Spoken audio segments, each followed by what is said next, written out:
성경에서 가장 긴 장으로 구성되어 있고 아름다운 노래로 구성되어 있는 시편의 마지막에 왔습니다. 이번 주간은 시편 150편까지 함께 읽는데요. 본문을 150편으로 읽었습니다마는 146편부터 150편까지 제3할렐시라고 합니다. 첫 번째 할렐시는 113편에서 118편을 제1할렐시라 그러고요.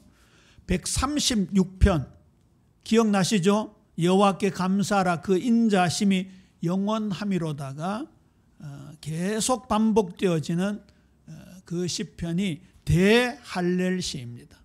그리고 오늘 함께 나눌 146편부터 150편까지는 제3할렐시입니다.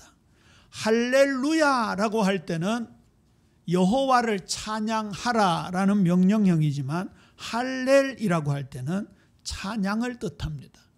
보통 제1할렐시 또 대할렐시 제3할렐시는 유명한 절기들 또 전 이스라엘 공동체가 함께 예배할 때 낭송하고 또 곡을 붙여서 하나님을 향해 찬양하던 찬양시들입니다. 우리 요절이 주보에 나와 있는데 시편 150편 1절과 6절로 요절을 잡았습니다. 주보 밑에 1절 6절 함께 읽습니다. 시작. 할렐루야 그의 성소에서 하나님을 찬양하며 그의 권능의 궁창에서 그를 찬양할지어다. 호흡이 있는 자마다 여호와를 찬양할지어다. 할렐루야. 아멘. 여호와 하나님께만 찬양하는 우리 예빛 모든 성도님들 되시기를 주님의 이름으로 축원합니다. 그 어떤 정치 권력자나 지혜 있는 인간이 아닌 사랑과 공의와 자비가 풍성하신 하나님께만 영광 돌리는 것이 우리의 삶의 궁극적인 마지막 목적입니다. 거기에 나도 절대 들어가서 안 됩니다. 아니 김성호 목사를 찬양하라 이런 목사는 없잖아요. 또 우리 성도님 중에서도 하나님 찬양하지 말고 나를 찬양하라 이런 분도 없잖아요. 근데 왜 그 말을 합니까? 굳이 찬양하라 하지 않아도요 자신이 높아지기를 원하고 높임을 받기를 원하고 존경을 받기를 원하고 또 반대로 누가 나한테 상처 주면 질질 짜고 풀이 죽고 그것도요 자신이 영광 받으려는 뭔가 마음이 있기 때문이에요. 우리가 오직 성삼위 하나님께 영광을 돌린다는 것이 얼마나 중요한지 모릅니다. 우리 시편 오늘 4번의 영상을 시청했는데 장면에 무슨 장면이 가장 많이 나옵니까? 우는 장면, 그렇죠. 탄식하는 장면이 가장 많이 나옵니다.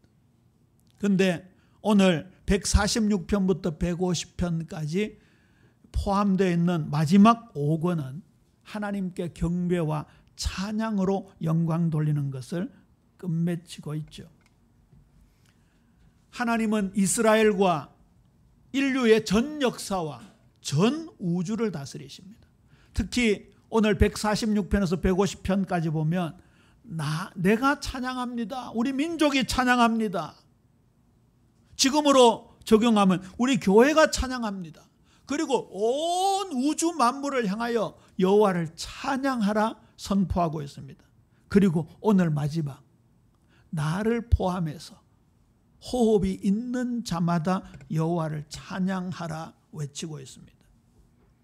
결국 이 아름다운 시편의 마지막 대단원의 막을 내리는 것이 할렐루야 여호와께 찬양하라라는 것은 우리 인생에 여러 굴곡이 있을 수 있잖아요.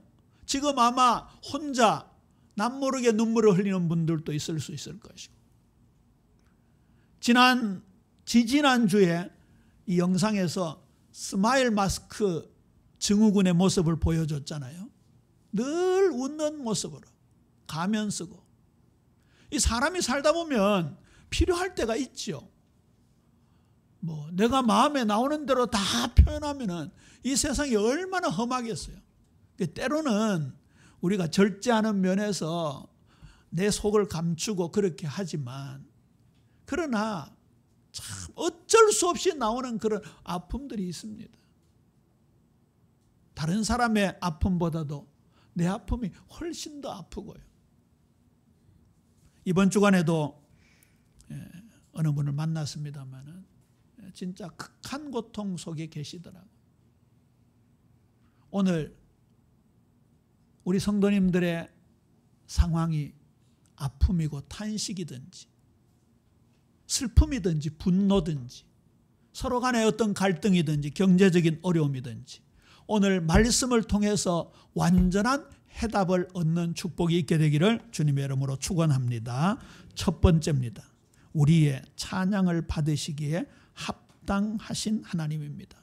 146편에서 150편까지 찾아내어서 간단하게 정리해 봅니다. 하나님은 온 우주 만물을 창조하시고 다스리십니다. 시편 146편 6절이지요. 여호와는 천지와 바다와 그 중에 만물을 지으시며 영원히 진실함을 지키시는도다. 하나님의 창조적 손길로 저와 여러분을 비춰가십니다. 저는 이 창조의 말씀을 묵상하면서 반대로 하나님의 창조의 역사가 없었다면 나는 존재하지 않잖아요. 왜 그렇습니까? 창조는 무에서 유를 만들어내는 겁니다. 하나님이 나를 창조하지 않으셨다면 나는 존재할 수가 없습니다. 하나님이 나를 만들어 주셨기 때문에 우리가 여기 숨쉬며 살아가고 있고 이 밝은 세상을 바라보고 미래를 꿈꾸며 살아갈 수 있고, 무엇보다도 이렇게 복된 주일날, 영광의 주일날 와서 할렐루야 하나님을 찬송할 수 있잖아요. 나를 창조해 주시고 섭리하시고 보호하시고 인도하시는 하나님을 찬양하는 일생 되어지게 되기를 주님의 이름으로 축원합니다. 그 하나님의 능력은 무한광대합니다. 신묘막측하십니다. 측량할 수가 없다고 말합니다. 시편 147편 4절 이하에 보니까 그는 별들의 수효를 세시고 그것들을 다 이름대로 부르시는도다. 이 말씀 마음에 간직해 두시기 바랍니다. 우리 주는 위대하시며 능력이 많으시며 그 지혜가 무궁하시도다. 아시지요? 지금도 별이 생성되고 지금도 별이 사라지고 있습니다. 저 우주 공간에서. 심지어 우리가 보는 별빛 중에 지금 현재 시간으로 없는 별도 있습니다. 아십니까? 별이 수십억 광년 떨어져 있잖아요. 별은 생성되고 사라집니다. 그러면 지금 없는 별의 빛이 계속 날아오기 때문에 우리가 눈에 보이는 별은 현재 없을 수도 있습니다. 그러니까 별들이 생겨나고 사라지고 생겨나고 사라지고. 지난번 새벽에 말씀드렸습니까? 별의 숫자가 몇 개라고요? 7 곱하기 10의 22승이라고요. 1 뒤에 공이 22개가 붙습니다. 무한하다는 얘기입니다. 우리 북반구에서 우리 사람의 눈으로 볼 수 있는 별이 3,000개 정도, 저 남반구 호주라든지 아프리카에서 볼 수 있는 별이 3,000개 정도, 6,000개 정도 사람의 눈으로 볼 수 있는데 사람의 눈으로 헤아릴 수 없는 별이 무한광대합니다. 그런데 하나님은 그 별들을 하나하나 수효를 세시고 이름을 불러주신다고. 얼마나 놀라운 거지. 여기서 조금 과학에 관심 있는 사람들은 수십억 광년이라고 하면 성경의 역사가 만년이 채 되지 않는데 그건 뭡니까? 이런 질문을 할 수 있을 겁니다. 제가 그 궁금증이 있었습니다. 진화론을 배울 때, 지구 역사, 우주 역사를 배울 때. 그런데 간단합니다. 하나님의 시간은 언제나 현재고 하나님의 시간은 무한합니다. 제가 더운 여름철 이렇게 강가를 거닐다가 개미들이 열심히 집을 짓는 걸 봤습니다. 불쌍하잖아요. 그 뜨거운 여름에 땀이 비 오듯 하면서 확 집을 짓는 걸 보고 너무 불쌍해가지고 레고 블록으로 개미 집을 멋지게 만들어서 탁 밤에 갖다 놨습니다. 개미들이 아침에 나와보니까 너무 멋진 집이 지어져 있어요. 개미들이 깜짝 놀라가지고 도대체 이 집을 누가 지었냐? 우리가 몇 달 동안 지어도 못 짓는 집이 어떻게 하룻밤 사이에 지어졌냐? 그래서 개미들이 모여서 연구하고 학회 만들고 그러다가 김성호라는 인간이 지어줬다는 걸 겨우 알아냈어요. 개미가요, 일생이 길면 3년, 여왕개미는 6년 내지 7년. 그러면 4, 4, 5 입해서 5년이라고 칩시다. 개미들이요, 5년 평생을 걸쳐서 김성호 연구해도 알 수 있어요, 없어요? 없어요. 발가락 떼도 모릅니다. 그때 우리 재밌는 얘기 나눴잖아요. 하루살이하고 메뚜기가 싸움이 붙었습니다. 하루살이가 메뚜기를 얼마나 두들겨 팼는지 메뚜기가 화가 나가지고 헤어지면서 내일 보자 이랬어요.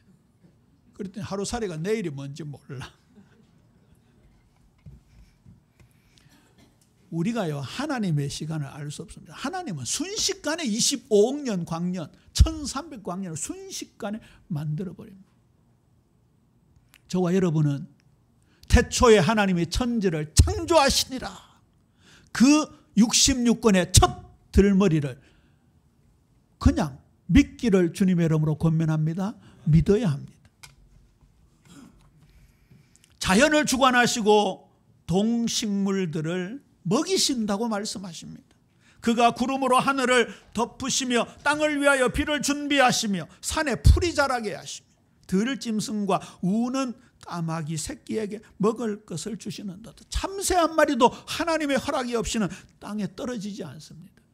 이번에 의성을 비롯해서 청송 영덕에 큰 산불이 났잖아요. 야, 지나가 보니까 처참하더라고요. 그렇게 푸르던 소나무들이요, 전부 새카맣게 탔고 그 열기에 말라 죽은 나무들이 고속도로변에 즐비하게 있더라고요. 그런데요, 몇 년만 지나보세요. 푸른 풀이 우거집니다. 하나님의 솜씨입니다. 누가 그렇게 만들 수 있겠습니까? 그 하나님은 그 누구도 그 무엇과도 견줄 수 없는 높으신 영광의 하나님이십니다. 방금 산천 초목, 피조물 들인 동식물들을 얘기했습니다마는 하나님이 만드신 작품을요, 우리가 보고 즐기는 것, 그리고 그 창조적 작품에 대해서 우리 하나님 대단하십니다, 그것도 영광 돌리는 거예요. 제가 언제 그 말씀 드렸잖아요. 창조의 하나님을 말씀을 받고 나서 이 산천초목이 달라 보이더라.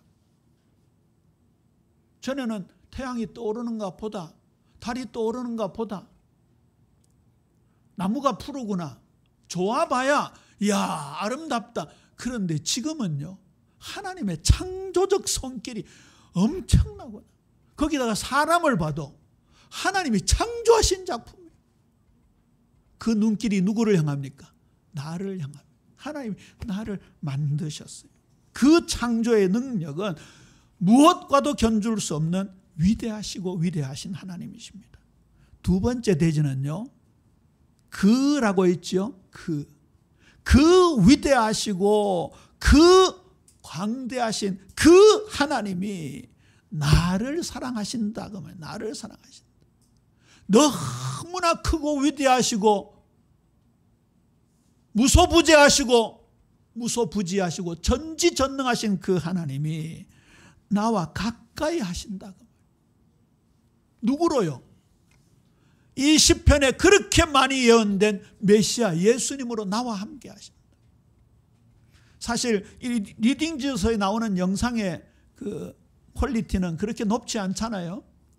요즘 뭐 디즈니랜드 뭐 그런 거 픽사 이런 데 애니메이션 보면 뭐 놀랍습니다. 그런데 굉장히 간단하잖아요. 뭐 그렇게 세밀하게 움직이는 것도 아니고요.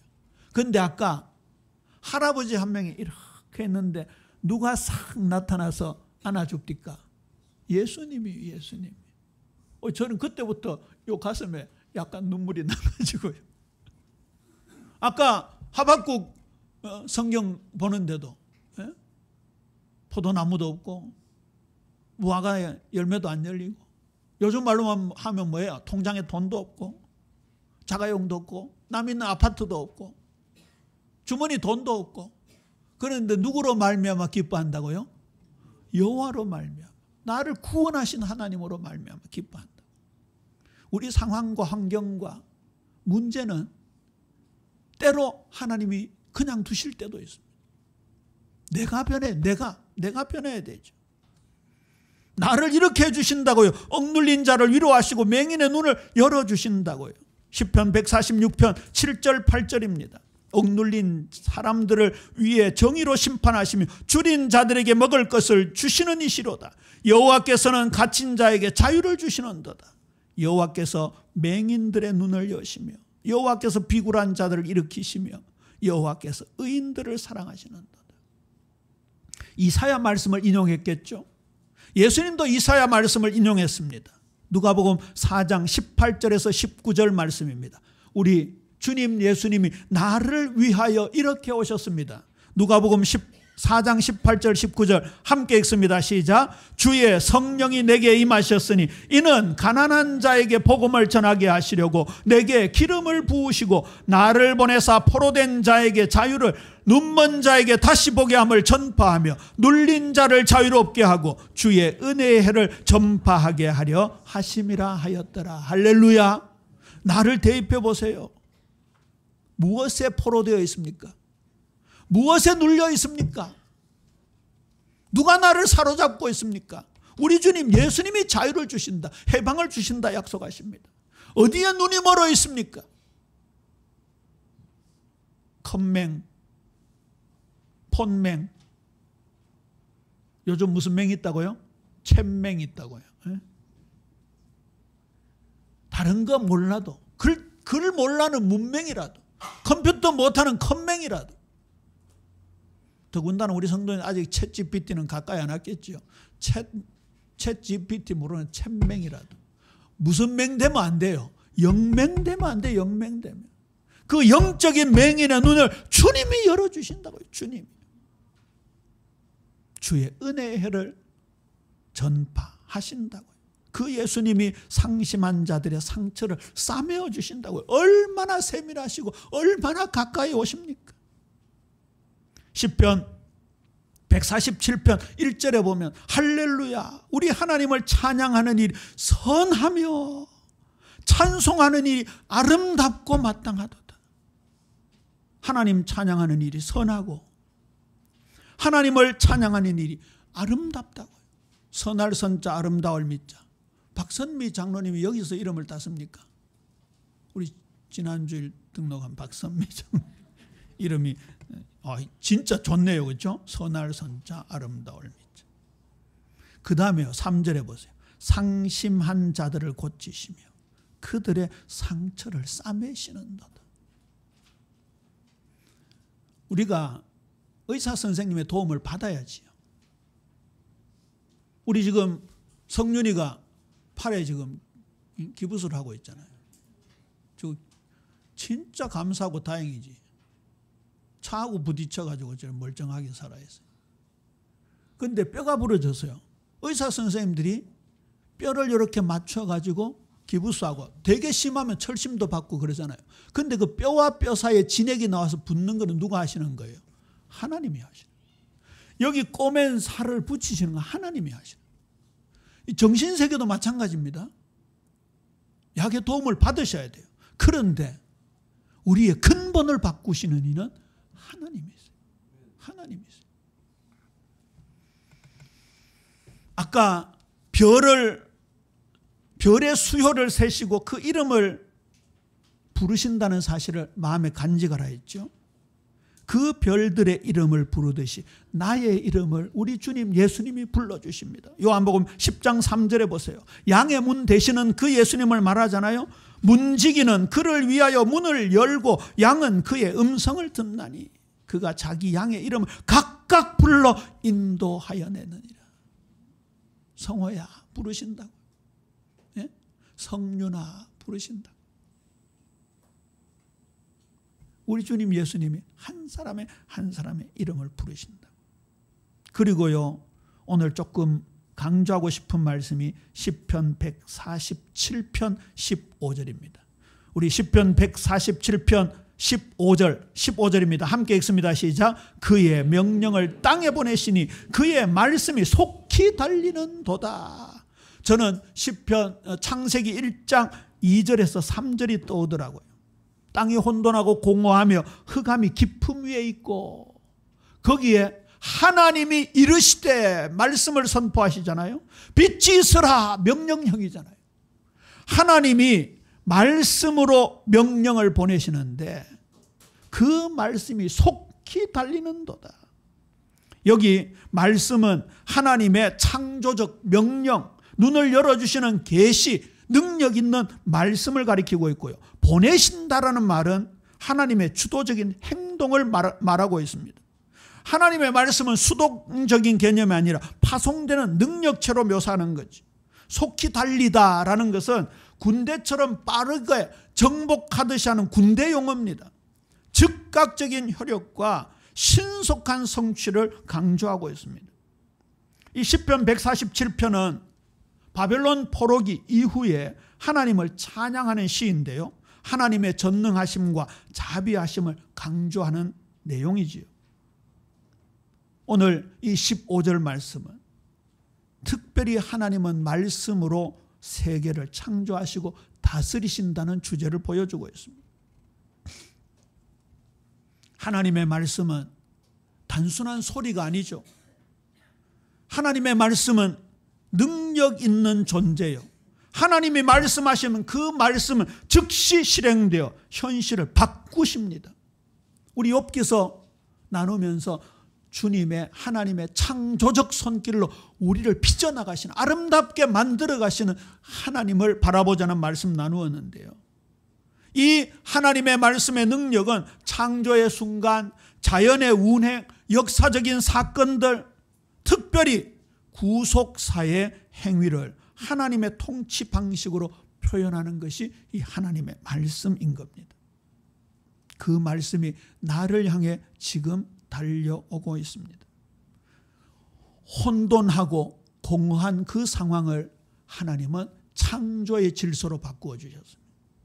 우리 젊은이들 그 단어 많이 쓰지요. 혼돈의 카오스. 여기 혼돈이라는 단어가 카오스라는 단어입니다. 그러니까 혼돈의 카오스라는 말은 카오스가 두 개나 붙어 있다는 거죠. 그만큼 오늘날 혼돈 세계입니다. 그런데 그 혼돈의 반대말이 코스모스라는 단어예요. 그게 창조로 말미암는 우주 질서를 말합니다. 우리 코스모스 하면 코스모스 꽃이 생각나겠지만 코스모스 하면 이 우주를 가리킵니다. 하나님이 창조하셔서 빈틈없이 섭리하시고 움직인다는 겁니다. 시편에 많이 나오는 표현들 아닙니까? 특별히 바다와 육지의 경계를 하나님이 하나셨습니다. 저 창조의 손길이 지금 만년이 지나가고 있는데 저게 넘실넘실 넘어오면 어떻게 되겠습니까? 쓰나미가 일어나서 일본에 한동안 이 동북 쪽에 큰 난리가 났는데, 만약에 그런 일이 세계 곳곳에서 벌어지면 사람들이 어떻게 살아갈 수 있겠어요? 하나님이 탁 잡고 계신다고요. 이 별들을 붙잡고 계시는 거 보십시오. 우리 태양계 보십시오. 태양을 중심으로 수금지와 목토, 천해명이 돌아가고 지구 주위에 달을 탁 정확하게 두셨습니다. 그 희한하지요. 달은 실제로 조그만하고 태양은 엄청 큰데 우리 눈에 똑같은 원으로 보입니다. 이게 밤을 주관하고 낮을 주관하고. 이게 하나님의 창조적 능력입니다. 창조적 능력. 그 질서를 우리 가운데 주시는 거예요. 이 혼돈은 이 세상의 혼돈일 뿐만 아니라 내 내면의 혼돈이기도 하겠죠. 시편 107편 20절에 보면 그가 그의 말씀을 보내어 그들을 고치시고 위험한 지경에서 건지시는도다. 이 말씀은요, 선지자를 보내셔서 치유의 말씀을 주신다는 구약의 대표적인 표현입니다. 오늘도 이 주님의 말씀이 나를 향해 다가오면서 우리의 혼돈의 카오스를, 코스모스, 질서를 바꾸는 참 치유를 하고 계신다 그 말이죠. 이런 기도가 가능하겠지요. 주님, 저의 삶에 혼돈이 있고 공허함이 있습니다. 어두움이 있습니다. 그러나 오늘 창조의 말씀을 들으니 이 어두움 속으로 주님의 말씀이 달려오심을 믿습니다. 창조의 말씀, 회복의 말씀, 위로의 말씀이 오늘 제 삶에도 임하게 하옵소서. 우리 주 예수님 이름으로 기도드립니다. 아멘. 다 함께 아멘. 아멘입니다. 그 말씀이 내 마음에 달려와 무너진 믿음을 일으키고, 내 가정에 달려와 깨어진 관계를 회복시키시고, 내 사역에 달려와 지쳐있던 열정을 불태우시고, 내 죄와 절망에 달려와 십자가의 빛을 비추시는 거예요. 여기에 우리의 마음을 활짝 열어야 할 것입니다. 세 번째 대지입니다. 드디어 보세요. 눈이 열립니다. 눈에 보이기 시작합니다. 우리가 여유가 없으면요, 주위의 것들이 안 보입니다. 그런데 1대지, 2대지의 말씀을 통해서 이 창조주 하나님의 능력이 체험되어지기 시작하고, 내가 치유되어지고 변화되어지기 시작하면 여유가 생깁니다. 그게 3대지의 내용입니다. 나와 관계되는 모든 것들의 찬양을 호소하고 있습니다. 먼저는 나 자신입니다. 할렐루야, 내 영혼아 여호와를 찬양하라. 나의 생전에 여호와를 찬양하며 나의 평생에 내 하나님을 찬양하리로다. 저는 60대 중반을 향해 가고 있습니다. 하나님이 언제까지 사시게 할지 모르지만 평균적으로 말씀을 드리는 거, 평균적으로 한 20-30년 더 안 살겠어요. 너무 많이 잡았습니까? 오늘 새벽에 말씀을 함께 나누었습니다. 마침 비슷한 연배가 모여서 새벽 기도를 했는데, 진짜 우리 남은 생에 하나님 찬양하고 영광 돌리는 것에 건전한 경쟁을 하자. 고린 지점을 향해서. 그 고린 지점할 때 골이 목적이잖아요. 다시 묻습니다. 사람의 제일 되는 목적이 무엇입니까? 시작. 하나님을 영화롭게 하고 그를 영원토록 즐거워하는 것입니다. 하나님으로 즐거워하시게 되기를 주님의 이름으로 축복합니다. 하나님께 영광 돌리는 그 일에 우리가 함께 경쟁하자고. 근데 그 고린 지점을 향해 가는데요, 뭔가 발목을 잡는 게 있습니다. 우리 주위의 것들이 우리의 발목을 잡습니다.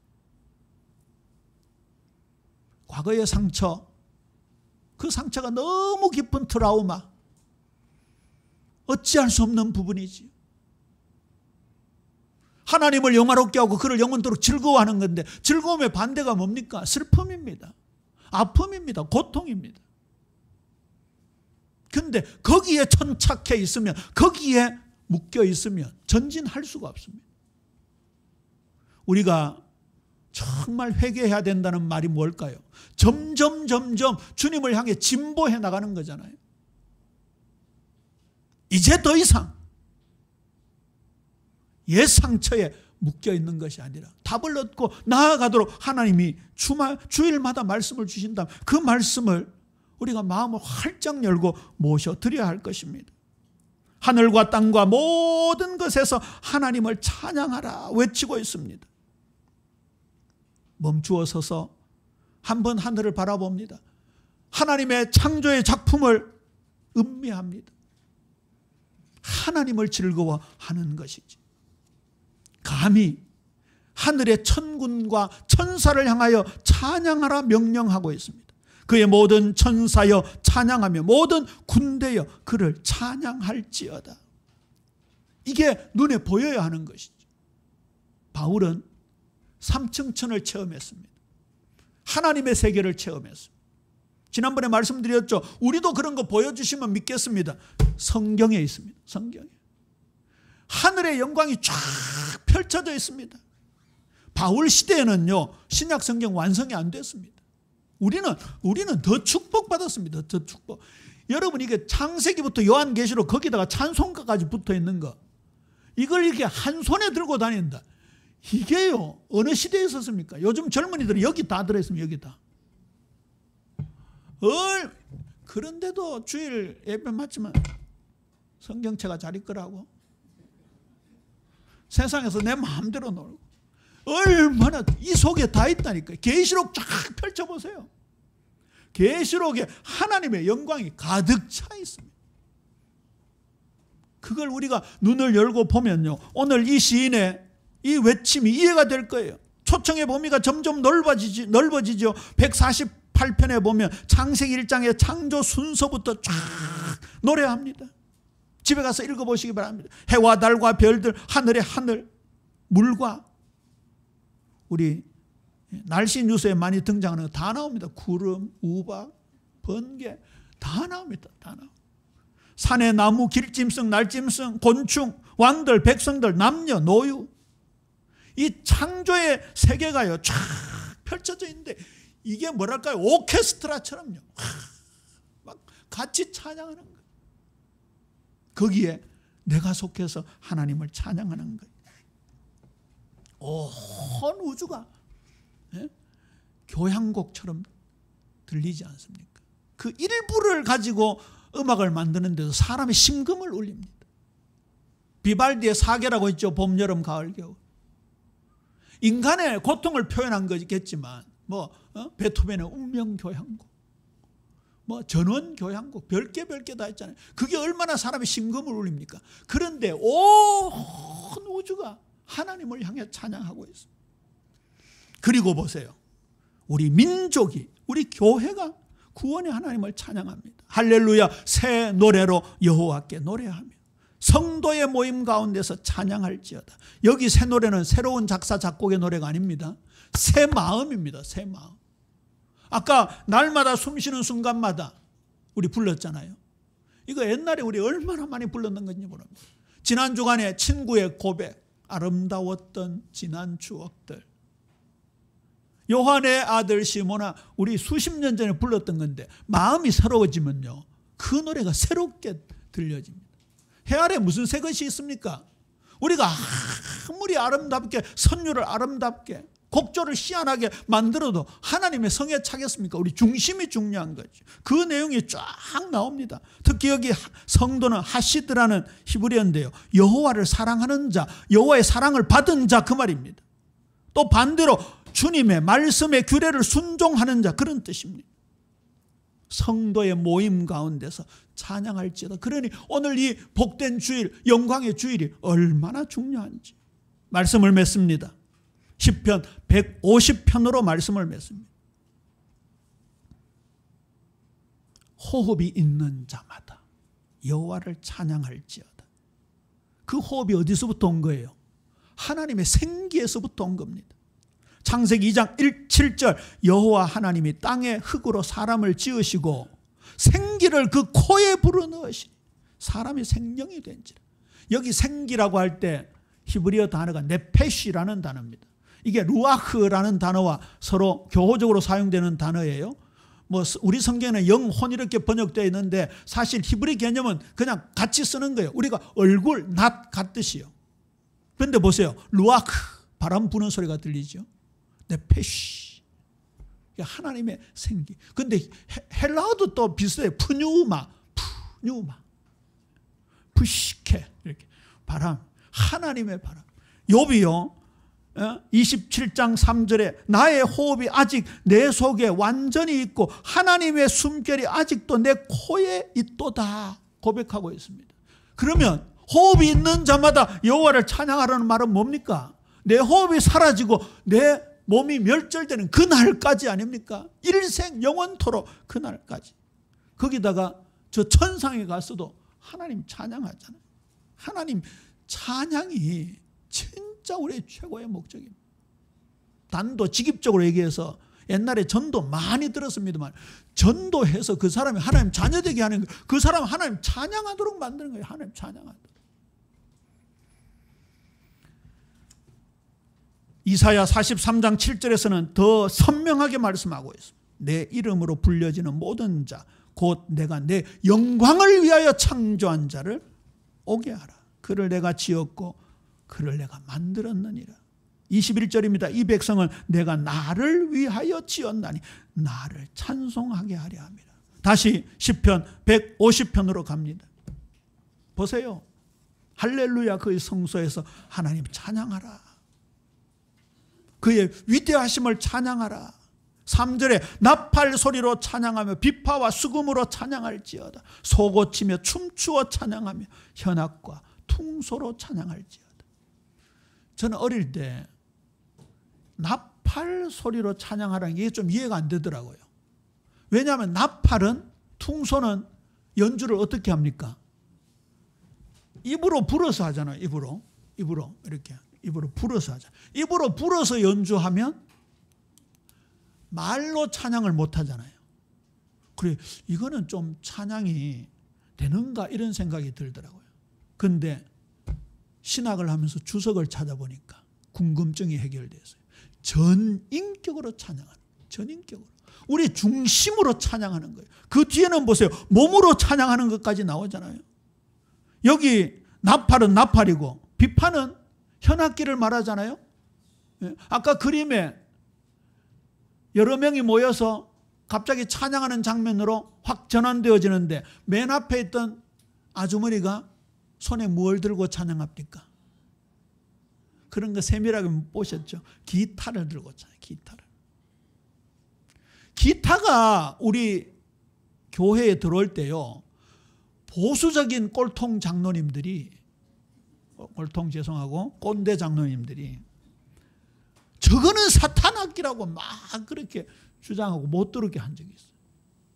그런데 기타를 베토벤은 작은 오케스트라고 불렀어요.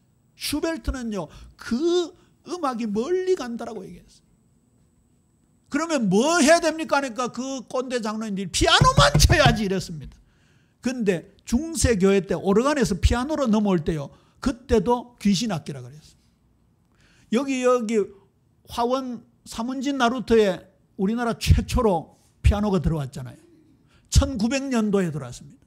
그 선교사님 가지고 들어왔는데요, 나무통에서 막 소리가 나니까 짐꾼들이 30명 달려들어가 옮겼는데 귀신통이라 그랬어요.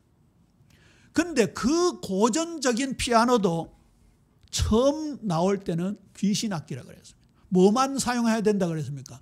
파이프 오르간만 사용해야 된다. 그 중세시대 웅장한 파이프 오르간 있잖아요. 그런데 그 파이프 오르간 연주하려면 어떻게 하는지 아십니까? 지금은 전자 오르간으로 형식이 되어 있습니다만 노예들이 저 밑에서 바람을 막 불어넣어야 됩니다. 그 뭐 웅장하고 막 대단하고 고전적인 그게 중심이 아닙니다.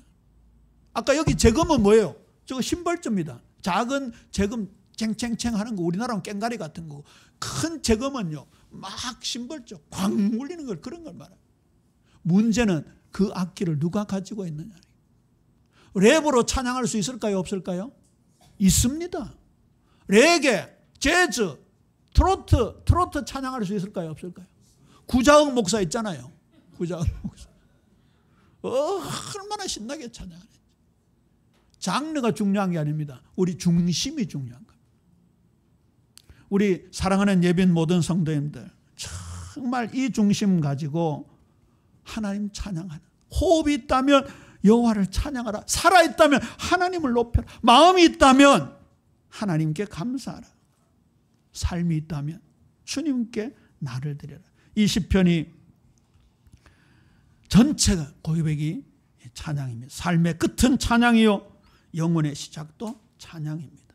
우리 모두 이 찬양으로, 이 예배자로 일평생 살아가는 귀한 은혜 풍성하게 되기를 주님의 이름으로 축원합니다.